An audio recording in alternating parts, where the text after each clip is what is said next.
గణేశాయ నమః, శ్రీ సరస్వతి నమః, శ్రీ గురుభ్యో నమః. మిత్రులారా, రామాయణం విశేషాలు చెప్పుకున్నాం. నేటి వరకు 22 భాగాలుగా బాలకాండని చెప్పుకున్నాం. ఈ రోజున 23వ భాగం చెప్పుకుందాం. సమర్థద్గురు సాయినాథ్ మహారాజ్ కీ జై. ఆంజనేయం మహావీరం బ్రహ్మ విష్ణు శివాత్మం తరుణాత్క ప్రపంచాంతం ఆంజనేయం నమామ్యం.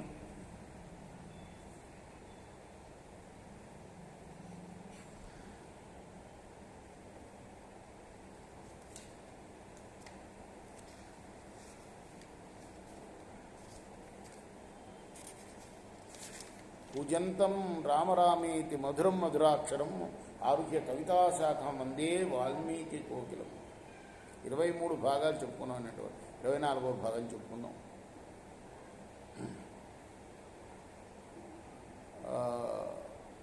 సనక సనందనాథులు సనకుడు చెప్పాడు అన్న సంగతి మంత్రి అయిన సుమంత్రుడు దశరథుడితో చెప్తున్న వృత్తాంతం ఇంకా కొనసాగుతుంది.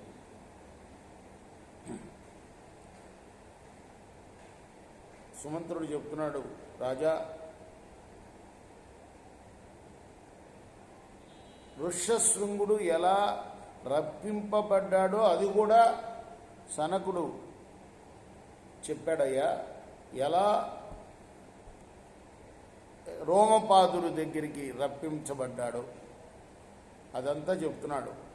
ఎలా ఆయన ఆకర్షించే వేశ్యలను పంపించాడు ఋష్యశృంగుడు ఉన్న ఆశ్రమం దగ్గరికి.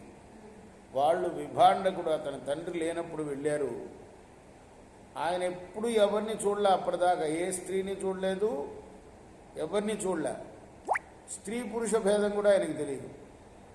అటువంటి మహానుభావుడుకి ఈ స్త్రీలు కనపడితే ఏదో మామూలు ఎవరో అనుకున్నాడు అంతే. వాళ్ళు పెట్టే లడ్డూలు అవి తిన్నాడు, వాళ్ళు కౌగిలించుకుంటుంటే కౌగిలించుకున్నాడు, అన్నీ చేశాడు. ఆ తర్వాత వెళ్ళిపోయారు, వాళ్ళు దూరంగా వెళ్ళిపోయారు. వెళ్ళిపోయిన తర్వాత ఈయనకి కోరిక కలిగింది. వాళ్ళు వెళ్ళేటప్పుడు చెప్పారు, మేము ఇక్కడ ఉంటాం, ఇక్కడ రండి అని. వెళ్ళాలన్న ఆసక్తి కలిగింది. మెల్లగా అక్కడికి వెళ్ళాడు. వెళితే అక్కడి నుంచి తీసుకొని వెళ్ళారు మెల్లగా వేశ్యలు రోమపాదుడి దగ్గరికి. రాజశ్రేష్ఠుడా దశరథ మహారాజా, ఆ దేవశ్రేష్ఠుడైన సనత్ కుమారుడు కథా ప్రసంగంలో ఎలా చెప్పాడో ఆ మాటల్ని నేను చెప్తున్నాను, మళ్ళీ ఆలకించు. ఆయన ఏం చెప్పాడంటే, మంచి ధార్మికుడు, సత్యప్రతిజ్ఞ కలవాడు, సంపదలు బాగా ఉన్నవాడు అయిన దశరథుడికే చెప్తున్నాడు ఇది. సనకుడు చెప్పిన విశేషం. పేరుగల రాజు ఇక్ష్వాకు వంశంలో పుడతాడు.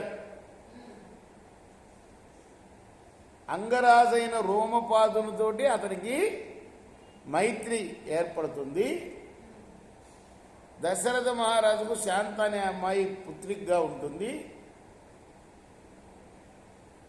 ఈ అంగరాజు అంగదేశపు రాజు కుమారుడే రోమపాదుడు అని ప్రసిద్ధి పొందాడు. ఈ దశరథ మహారాజు ఆ రోమపాదుని దగ్గరికి వెళ్తాడు.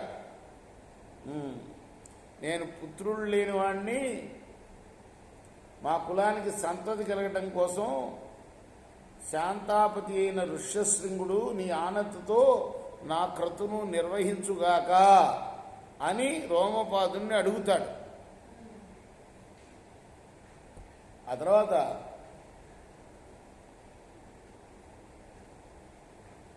దశరథుని మాట విని ఆ రోమపాదుడు పుత్రకామేష్టి ద్వారా పుత్రుణ్ణి సమర్థుడైన ఋష్యశృంగుని ఋత్విజునిగా ఇస్తాడు ఆయనకి, స్నేహితుడికి, దశరథ మహారాజు.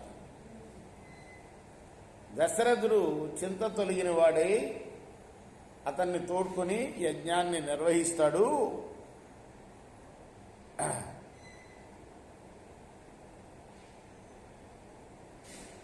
ఋష్యశృంగుని తాను చేసే ఆ యాగానికి, అశ్వమేధ యాగం చేయబోతుంటే దేని కొరకం చేస్తున్నారు? పుత్రకామ ఇష్టి అంటే యాగం. పుత్రుణ్ణి కోరి చేసే ఆ అశ్వమేధ యాగానికి ఋత్విజుడిగా వరిస్తాడు.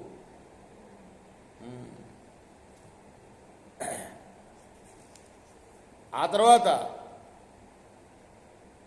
ఆయన చేత యాగం నిర్వహింపబడుతుంది. నలుగురు కుమారులు ఆ యజ్ఞం చేసిన తర్వాత ఆయనకి కలగగలరు. ఎంత ఆయనే చెబుతున్నాడు సనత్కుమారుడు. ఇలా సనత్కుమారుడు కథను పూర్వం కృతయుగంలో తెలిపి ఉన్నాడు. ఇక్కడ ఆపుతాం మనం.